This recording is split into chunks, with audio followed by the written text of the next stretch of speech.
नमस्ते। अक्सर ऐसा महसूस होता है ना कि जो इंग्लिश हम किताबों में सीखते हैं और जो असल जिंदगी में बोली जाती है उसमें जमीन आसमान का फर्क है। तो आज हम इसी गैप को भरने वाले हैं। हम देखेंगे 25 ऐसे जबरदस्त इंग्लिश फ्रेजेस जो किसी भी बातचीत को ज्यादा नेचुरल और असरदार बना देते हैं। देखिए, फ्लुएंट साउंड करने का मतलब सिर्फ मुश्किल शब्द रटना नहीं होता, बल्कि सही सिचुएशन में सही फ्रेज इस्तेमाल करना होता है। तो समझ लीजिए, ये 25 फ्रेजेस वो चाबियां हैं जो ज्यादा नेचुरल और कॉन्फिडेंट इंग्लिश का दरवाजा खोलेंगी। तो चलिए शुरू करते हैं। इसे आसान बनाने के लिए हमने इन फ्रेजेस को 5 अलग-अलग थीम में बांट दिया है। इससे इन्हें याद रखना और सही जगह इस्तेमाल करना काफी आसान हो जाएगा। हम शुरुआत करेंगे किसी को हिम्मत देने वाले शब्दों से, फिर प्लान बनाने, काम निपटाने, बातचीत को आगे बढ़ाने और आखिर में अपनी फीलिंग जाहिर करने वाले फ्रेजेस देखेंगे। तो चलिए हमारे पहले सेक्शन से शुरू करते हैं, वर्ड्स ऑफ एनकरेजमेंट। कभी कभी सही शब्द किसी का पूरा दिन बना सकते हैं, और ये वो फ्रेजेस हैं जो हमारे आसपास के लोगों को हिम्मत और सपोर्ट देने में बहुत मदद करते हैं।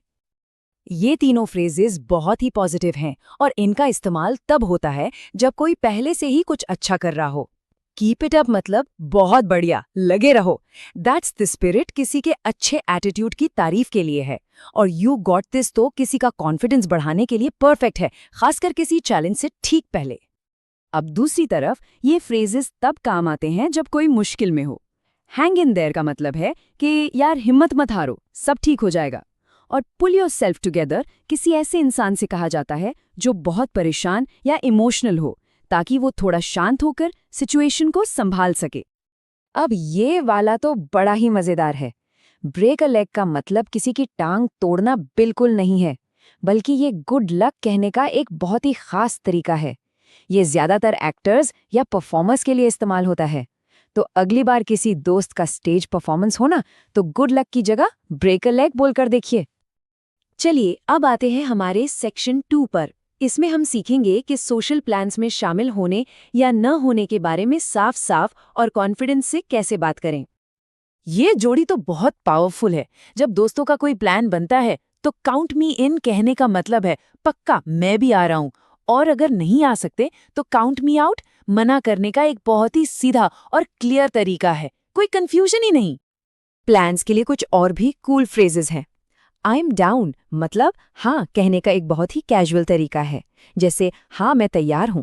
अगर कोई चीज पसंद नहीं तो पोलाइटली कह सकते हैं not my cup of T. और हिट मी अप का सीधा मतलब है बाद में फोन या मैसेज करना। चलिए अब जरा प्रोफेशनल होते हैं। काम की जगह पर, ऑफिस में ऐसे फ्रेजेस की जरूरत पड़ती है जो दिखाते हैं कि काम हो रहा है और तेजी से हो रहा है। ये तीनों फ्रेजेस काम के पूरे प्रोसेस को दिखाते हैं। सोचिए, बॉस ने कहा ये रिपोर्ट भेज दो, तो जवाब होगा आई एम ऑन इट, मतलब काम शुरू हो गया। जब कोई इंस्ट्रक्शंस मिले तो कहा नोटेड, यानी कि बात समझ में आ गई। और फिर काम के प्रोग्रेस के बारे में जानने के लिए कीप मी पोस्टेड। कितना सिंपल और इफेक्टिव है। हाँ, एक बात ध्यान रहे, ये कोई नॉर्मल इंस्ट्रक्शन नहीं है।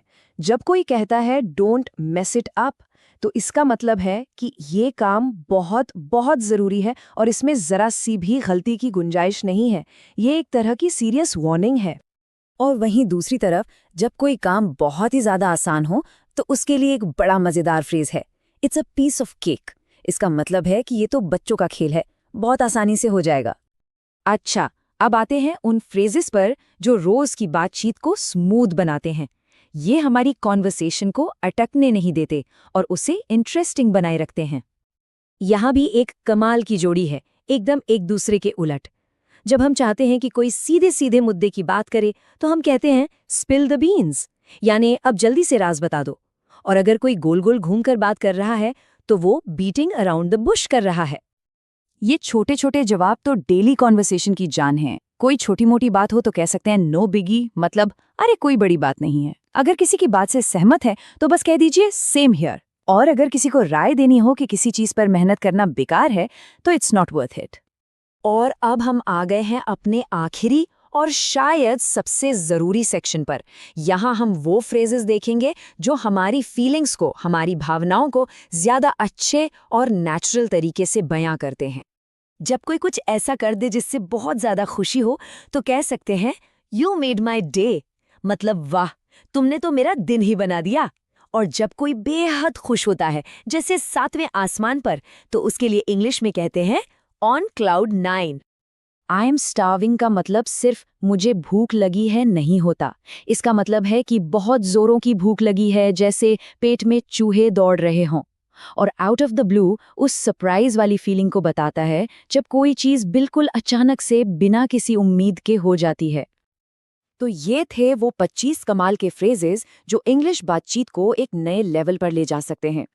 लेकिन असली मजा तो इन्हें जानने में नहीं, बल्कि इस्तेमाल करने में है। तो अब सवाल ये है कि इनमें से कौन सा फ्रेज सबसे पहले इस्तेमाल होने वाला है।